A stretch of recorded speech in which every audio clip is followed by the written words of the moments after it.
J-1, les 73 députés de l'opposition se disent prêts pour demain pour le compte-rendu à leur mandant au parvis d'Anna Lakil.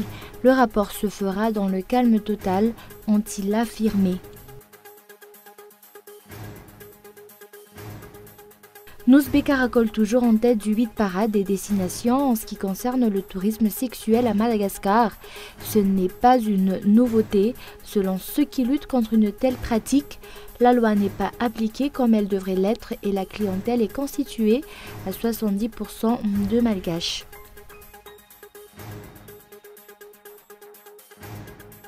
Les inspecteurs de l'OIAC sont en Syrie sans pouvoir pénétrer à Douma.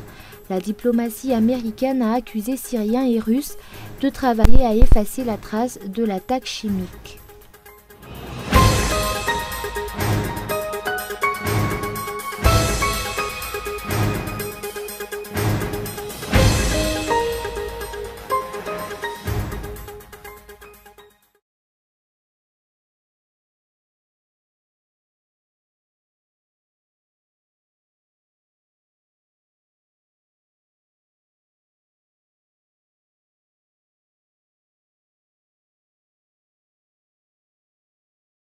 Bonsoir à tous et merci d'être fidèles à ce rendez-vous avec l'actualité en français sur Cool TV.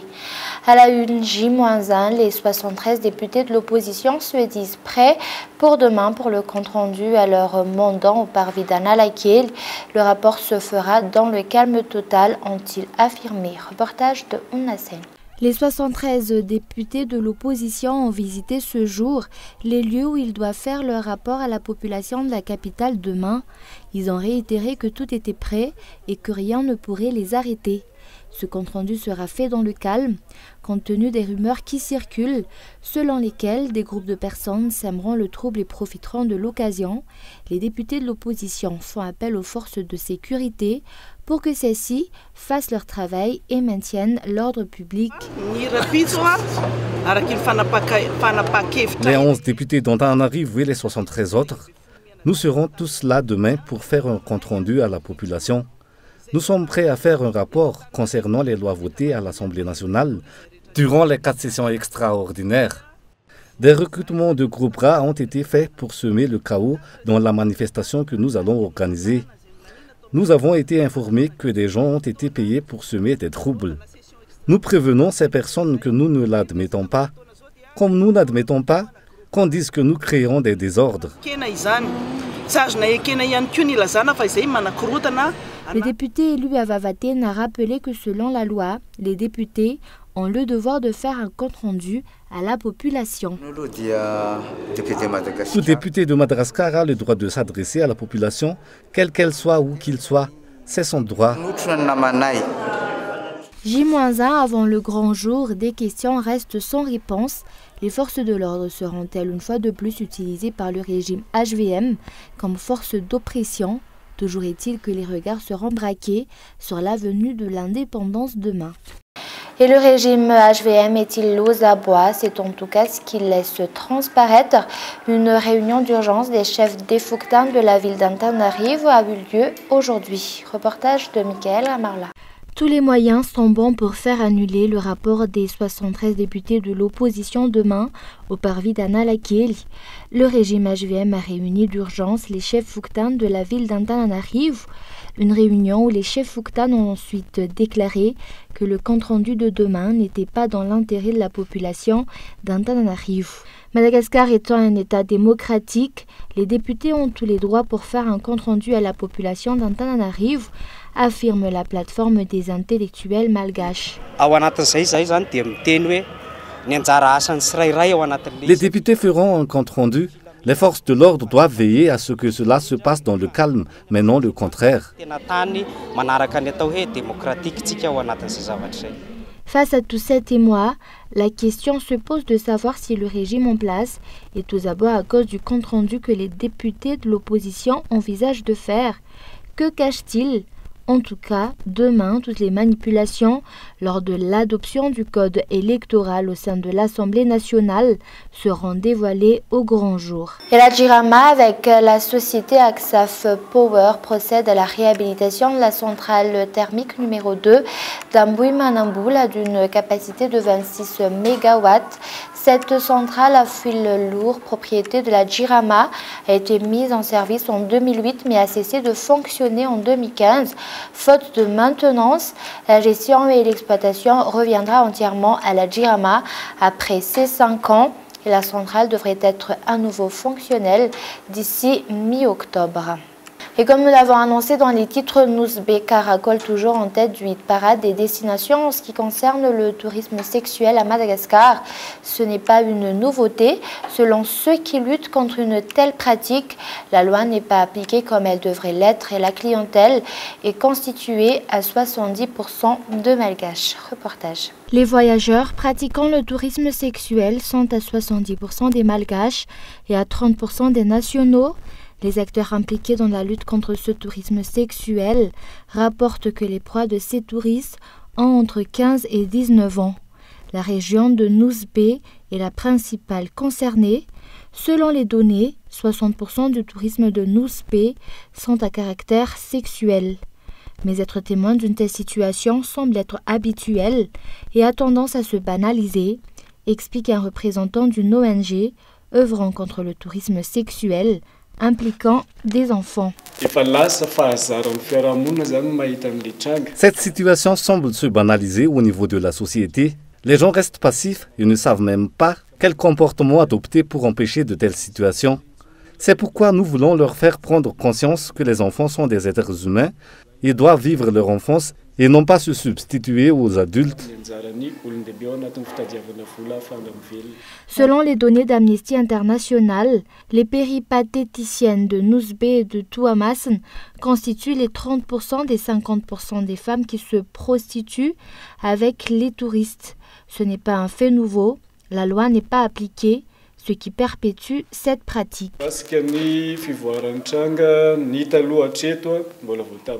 La pratique continue et implique des enfants. Ce sont les enfants qui évoluent dans le secteur qui changent. Il y en a qui arrivent et il y en a qui partent.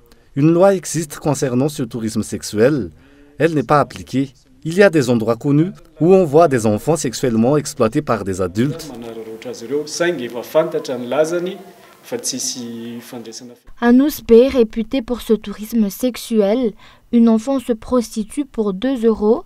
Si des efforts sont actuellement déployés pour attirer 375 000 touristes cette année, on ne sait pas exactement quels efforts seront entrepris pour lutter contre le tourisme sexuel. Et avant de passer aux actualités internationales, un succès de plus pour Uditech, le représentant officiel de la marque Huawei à Madagascar.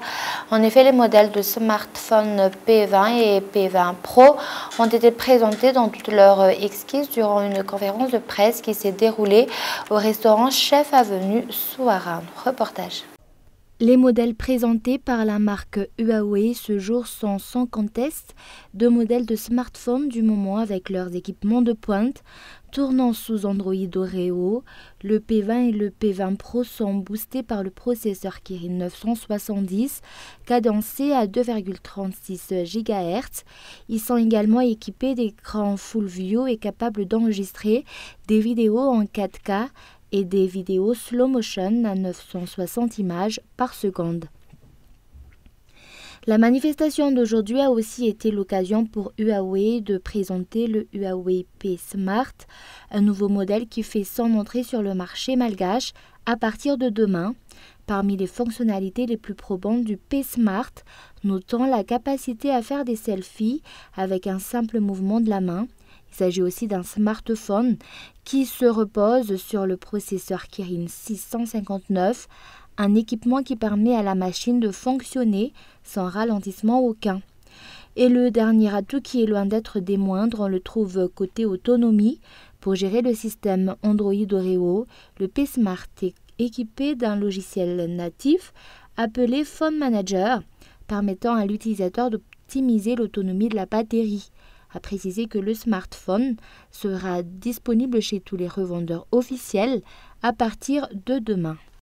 Et place maintenant aux actualités internationales. 10 jours après Nanterre, l'université de Tolbiac a été évacuée par la police. Il n'y a eu qu'une interpellation. La direction de l'université dénonce des dégradations commises par les étudiants. Reportage de France 24. 5 heures ce matin, quand 100 à 200 policiers investissent Tolbiac. Après plusieurs semaines de blocage, l'opération pour évacuer le site universitaire vient de commencer. Les caméras sont d'abord tenues à l'écart, là où les CRS essuient quelques jets de projectiles.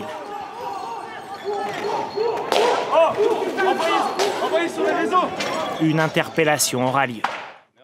Seul moyen alors de voir ce qu'il se passe dans le bâtiment, ces vidéos tournées par des étudiants.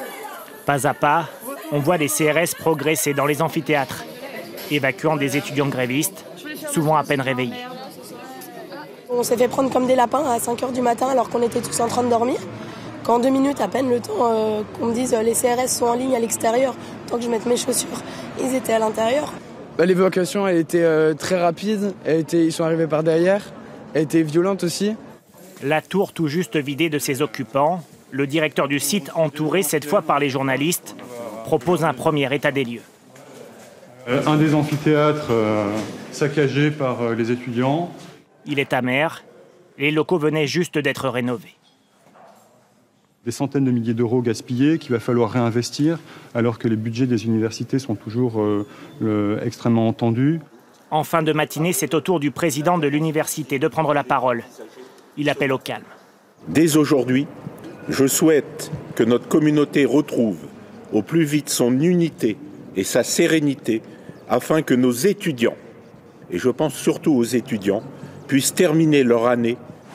Concernant les examens de fin d'année, ils devraient avoir lieu sur d'autres sites de l'université. Et les inspecteurs de l'OIAC sont en Syrie sans pouvoir pénétrer à Douma. La diplomatie américaine a accusé Syriens et Russes de travailler à effacer la trace de l'attaque chimique. Reportage de France 24. Washington affirme disposer d'informations crédibles. Selon le département d'État américain, la Russie et la Syrie tenteraient d'effacer leurs traces à Douma, 2 semaines après l'attaque chimique présumée. Nous estimons que les responsables russes travaillent avec le régime syrien pour désinfecter les sites des attaques présumées et faire disparaître les preuves compromettantes de l'usage d'armes chimiques. La Russie nie ces accusations et affirme au contraire disposer de preuves incriminant des pays européens. Dans les territoires libérés de la Ghouta orientale, les troupes gouvernementales syriennes ont trouvé des conteneurs de chlore, la pire des armes chimiques, en provenance d'Allemagne, ainsi que des grenades fumigènes fabriquées à Salisbury, au Royaume-Uni. Arrivés en Syrie samedi dernier, les enquêteurs de l'OIAC, l'Organisation pour l'interdiction des armes chimiques, n'ont toujours pas pu accéder au site de l'attaque présumée. Mardi, une équipe d'agents de sécurité de l'ONU chargée de préparer le terrain pour les enquêteurs a été la cible de tirs. Malgré ces tensions, les représentants des Nations Unies se veulent optimistes. D'après nos informations, les discussions se poursuivent avec nos collègues de Damas et toutes les parties concernées pour s'assurer que l'équipe de l'OIAC puisse entrer sur le site. Pour l'ambassadrice britannique aux Nations Unies, l'OIAC doit désormais demander des comptes aux auteurs de l'attaque. De son côté, le régime de Bachar al-Assad nie toujours l'utilisation d'armes chimiques dans le drame de Douma, qui a fait au moins 40 morts et des centaines de blessés. Et avant de se quitter, je rappelle les grands points de ce journal. J-1, les 73 députés de l'opposition se disent prêts pour demain pour le compte-rendu à leur mandant au parvis d'Anna Lakeli. Et Nouzbek caracole toujours en tête du 8 parades et destinations en ce qui concerne le tourisme sexuel à Madagascar. Et enfin, les inspecteurs de l'OIAC sont en Syrie sans pouvoir pénétrer à Douma. La diplomatie américaine a accusé Syriens et Russes de travailler à effacer la trace de l'attaque chimique. Et voilà, c'est la fin de ce journal. Merci de votre fidélité. Au revoir et bonne soirée à tous.